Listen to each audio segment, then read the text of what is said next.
नमस्कार. आज आपण गुरुचरित्राचा दुसरा अध्याय पाहणार आहोत.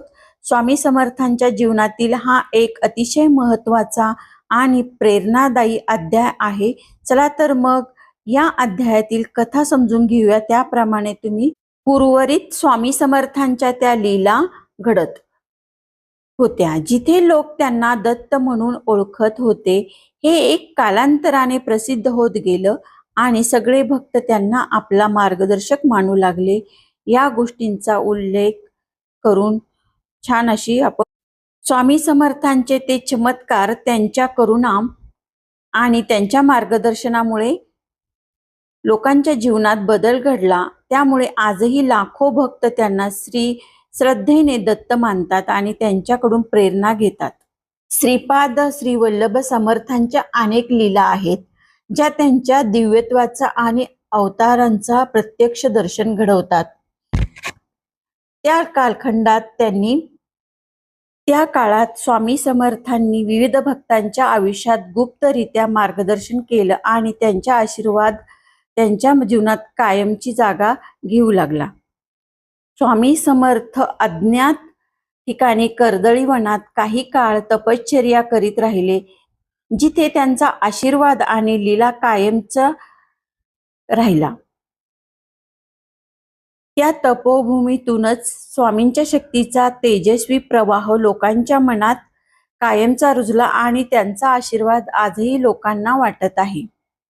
स्वामी समर्थांनी त्या गुप्त तपोभूमीतील काळानंतर पुन्हा अवतार घेतला आणि महाराष्ट्रात परत येऊन भक्तांच्या आशीर्वादाचा आणि आध्यात्मिकतेचा प्रकाश सर्व देशभर पसरवला.